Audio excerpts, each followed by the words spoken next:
and welcome to the Success Event. My name is Leslie Pawa, and I'm the CHRO for HPO. This month, we are going to celebrate the successes from the course of February. We have all of our divisions, wastewater and air, that have achieved great success over the course of the month. There's even a special shout out and some celebration that we'll do for our Ergo winners for the month. So again, I definitely want to take the time to say thank you all for the mission outcomes that you achieved and for the excellent technical work that you complete on a monthly basis. Today, we would like to celebrate the service anniversaries for several of our employees.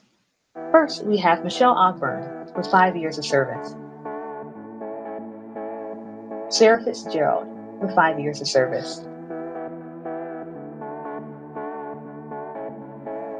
Victor Shearer with 15 years of service. John Bertix with 15 years of service. Carla Copeland with 20 years of service. And we have multiple employees that have achieved professional development over the course of February. First and foremost, Caitlin Elklin. She's Certified Associate in Project Management. Rick Gay, Project Management Professional Certification. So without further ado, I'd like to hand off to our first presenter.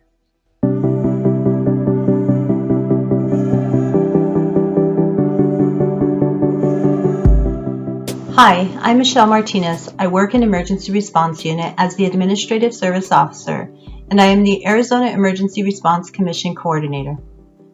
Our success story is recruiting all 15 counties into local emergency planning committees. If you are not familiar with the Arizona Emergency Response Commission, or CERC, I'll give you a brief overview. The governor of each state designated a CERC that is responsible for implementing the Emergency Planning Community Right to Know Act (EPCRA) provisions within its state. ADEQ was tasked with overseeing the CERC in 2015. Laura Malone is the executive director of the commission. The CERC appoints members of the LEPC, which are crucial to the success of EPCRA. What does an LEPC do, you might ask? The purpose of the LEPC is to develop an emergency plan for its community to prepare for and respond to chemical emergencies, review and exercise the emergency response plan, and provide public access to reports collected under EPCRA, as well as the local emergency plan. In order to work with each of the LEPCs to ensure compliance with Arizona Revised Statute Title 49, Chapter 1, Article 2, I meet in person or virtually with county emergency managers for the 15 counties. Since my arrival in 2019, I experienced a lack of response from 2 of the 15 counties. The LEPC coordinator for the 2 counties were experiencing difficulty with their LEPC membership participation, as well as being overburdened as sole employees handling multiple job duties and responsibilities. The LEPC was not high on their list of priorities. Our goal was to assist the counties to become compliant with LEPC requirements under Arizona statute and open meeting law. The difficulty was communication. A quote about communication I have always favored is by Stephen R. Covey: "Seek first to understand and then to be understood." I took the time to call the LEPC coordinators from the first county and introduce myself and take some time to really listen to his concerns, frustrations, and hardships that he had to endure as the sole employee taking on multiple responsibilities and wearing multiple hats. I could empathize with him and understood why the requests to become compliant as an LEPC were not necessarily urgent in the scope of things. I then reached out to the second county LEPC coordinator, and he too was facing the same difficulties. They were both from small counties and had little support for their needs. I suggested a conference call to discuss a potential merger between the 2 counties to form one LEPC. The merger of the 2 counties would provide a larger population of people to participate on the LEPC, and it would allow the 2 coordinators to work together on compliance as a team rather than struggle independently.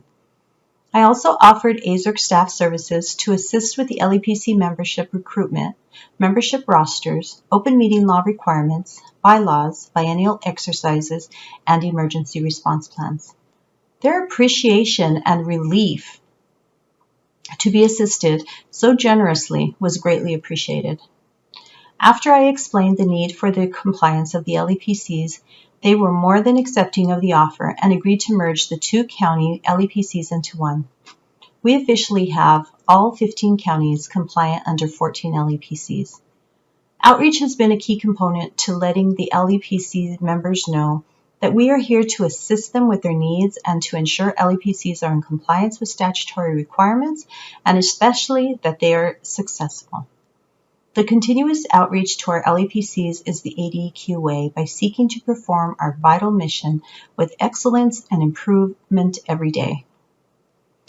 CERC wants the LEPCs to be successful not only because there is a statutory requirement, but it demonstrates the significant impact on all Arizona residents when the county and state work together to ensure their health and safety and the safety of the environment. I will leave you with one final quote from Robert Kennedy. It is not more bigness that should be our goal. We must attempt rather to bring people back to the warmth of community, to the worth of individual effort, and responsibility and of individuals working together as a community to better their lives and their children's future. Thank you.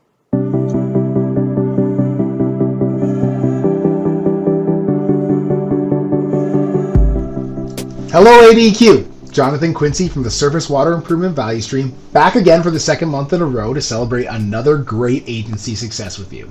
This month, we're celebrating ADEQ's submission of a comment letter to the U.S. Army Corps of Engineers and the EPA regarding their WOTUS rulemaking. For those of you unfamiliar with the term WOTUS, it's an acronym that stands for Waters of the United States. The WOTUS definition determines the reach of the Federal Clean Water Act, and the definition itself has been the source of quite a bit of frustration over the last 7 years. Each of the last 3 federal administrations has taken their shot at redefining the term. The Obama administration promulgated the Clean Water Rule in 2015, and the Trump administration attempted the Navigable Waters Protection Rule in 2020. Both of those rules were shot down in court for various reasons, and now the Biden administration is taking a crack at a change. The reason this definition is so important to ADEQ is because we need to draw a bright line between waters that are regulated under the Clean Water Act and those that are going to be regulated under the new Arizona Surface Water Protection Program that we're in the middle of building. Now look, comment letters aren't the biggest deal. There is no immediate environmental benefit or legal ramifications for sharing our opinion with the EPA. But in this instance, ADEQ has developed a significant amount of internal expertise regarding how changing the federal definition of WOTUS plays out in the state. The entire impetus for our state-level program was that ADEQ recognized the federal government wasn't going to build a program that really worked the way we wanted it to here in Arizona. So to build the new Arizona Surface Water Protection Program, ADEQ staff has developed a number of award-winning tools that we shared with our federal partners in this comment letter. But we didn't stop there. These tools have been explained in a series of white papers that were presented to the Corps and the EPA during a 2-day problem-solving event that we held last month. So the way I want to frame the success is that it's really about more than the comment letter. The success here is that ADEQ has developed a level of internal expertise that allows us to share information regarding a federal rulemaking that's really helpful to our federal partners. This agency truly has a wealth of information and talent that we can share that will make these regulations radically simple for customers and staff and also protective of the environment. Now, usually these success event bits have a section to thank everyone who participated, but in this case, it really needs to be the entire agency that's thanked. All of our work has helped build an ADEQ brand that stands for technical excellence and allows the agency to engage with federal partners in a meaningful and proactive way. So take a second and pat yourself on the back, ADEQ. This agency is well on the way to providing bleeding-edge environmental protection over the next year, and this comment letter is really just the start.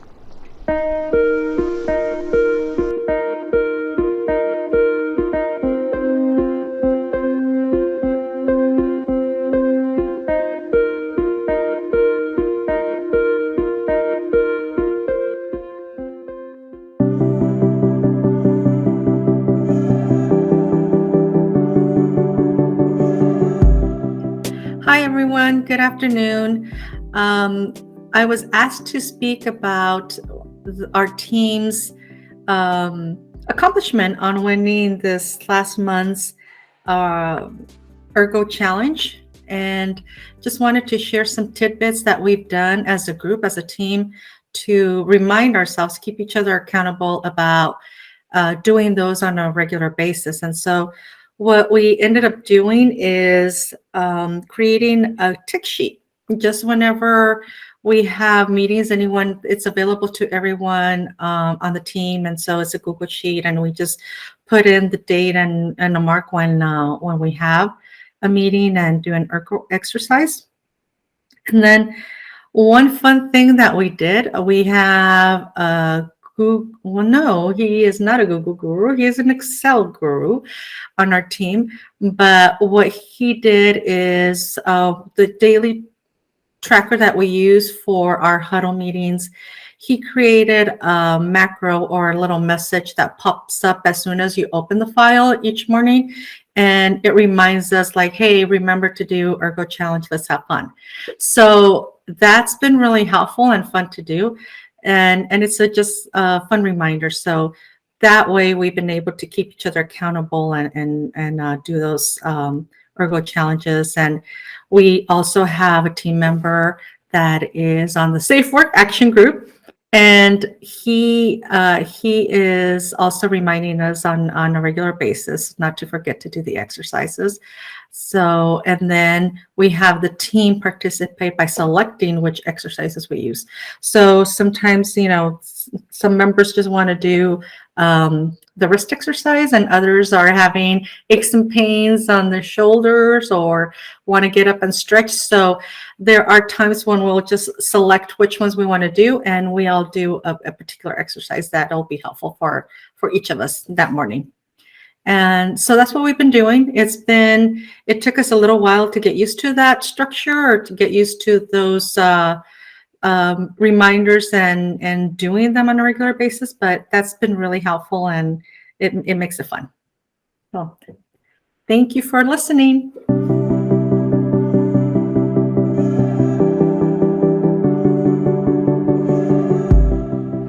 Good afternoon and happy Red Shirt Friday. My name is Dean Moles, a Senior Wastewater Treatment Engineer with the Groundwater Value Stream Individual APP Unit.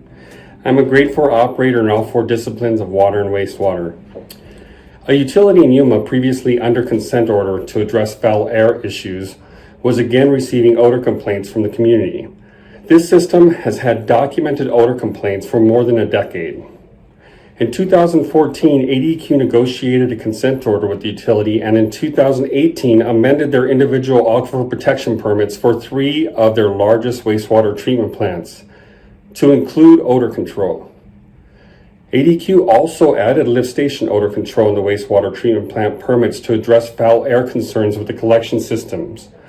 We do not typically include collection system items in individual APPs for wastewater treatment plants, so this was kind of an unprecedented occurrence.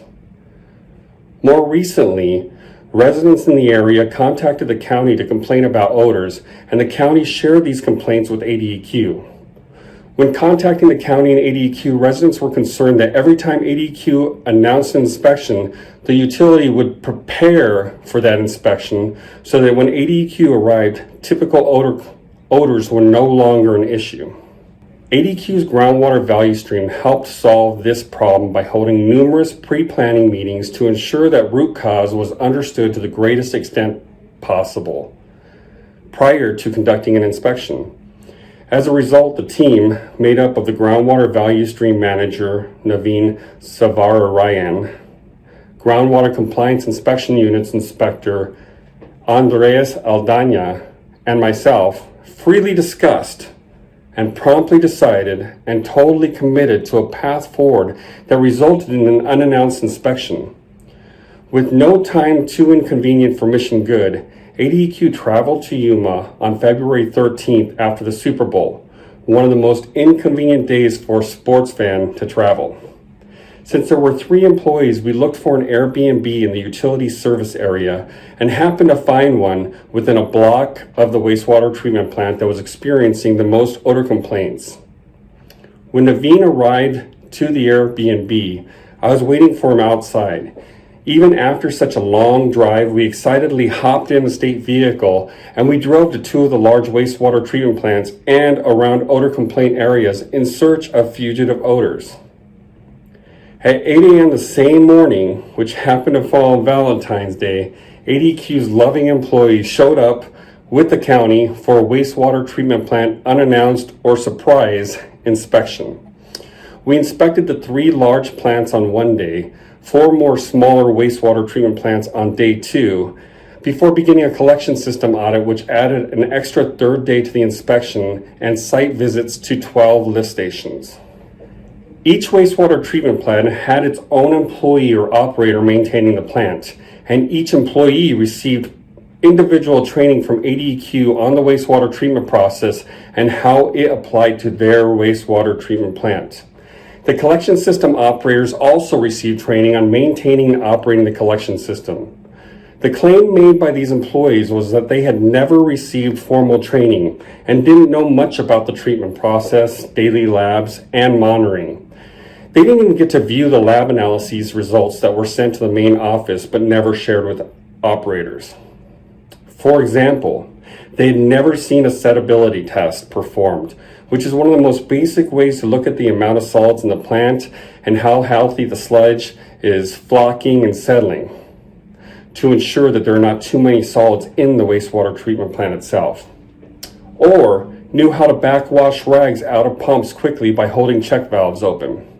Instead of blaming the utility for all of the operator training deficiencies, Naveen and myself were able to sit down at the Airbnb that first evening and discuss who we need to be in the future to help fulfill ADQ's mission. After all, while not an immediate success, it puts us on the path to true north. We look forward to working with new talent Brian Meaton to develop training opportunities for operators across the state, not only for operators, but for staff that can go out and promote operational and technical excellence. Customers wanted a surprise inspection, and even they were surprised that we were in Yuma.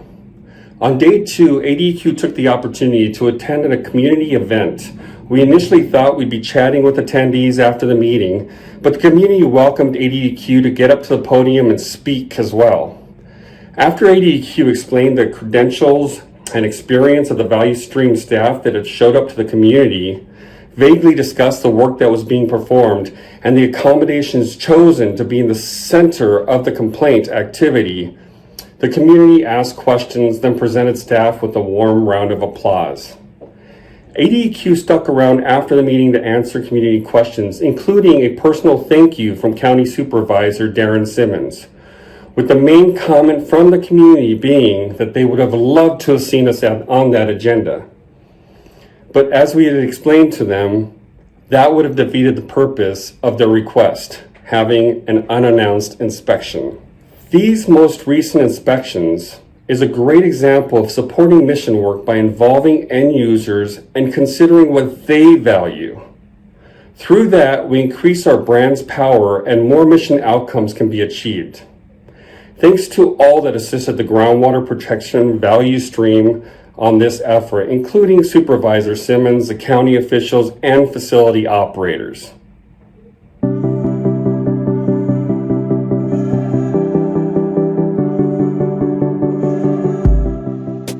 Hi, this is Jason Bobko with the Drinking Water Value Stream, and our success story today is to discuss the February 24th Operator Certification Outreach event that had 231 people in attendance. ADEQ certifies 6,000 public water system operators each year. These operators are required to obtain 30 professional development hours, or PDHs, every 3 years in order to renew their certifications. ADEQ helps operators maintain their certification by providing opportunities to earn PDHs at no cost to them. The subject matter experts at ADEQ from our groundwater protection value stream and our drinking water value stream put together a webinar offering value-added content for the operators to want to earn their PDHs through us. Thanks to Danielle Duncan, Vic Scherer, Jennifer Crow, and Sergio Mejia, along with Vivian Kim, in our operator certification program for providing the content and presentations that day. So it was on February 24th, this webinar was held. It crossed our value streams. The content that was offered was so appealing that ADEQ had a record-breaking 231 people in attendance for one webinar. By offering good, value-added content and training for our operator community, ADEQ gets our message out to the public, trains our customers on our processes and our way, and helps eliminate waste in the process. The training we provide directly impacts our compliance rate at time of inspection, our return to compliance time, and our permit lead time by educating our customers and increasing first pass yield. Thank you.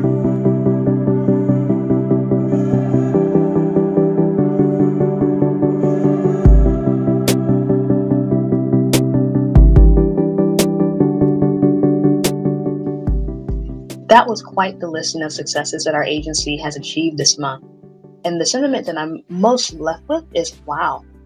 Just thinking about all the great work that our team has done, from the VVRP, recording a record number of vehicles, to our waste and water departments working and achieving national awards, first in the nation. I'm impressed by the work that you all have done. So I would like to encourage you and motivate you to continue to achieve that mission outcome. And thank you so much for your passion and dedication to ADEQ. Take care, everyone, and goodbye.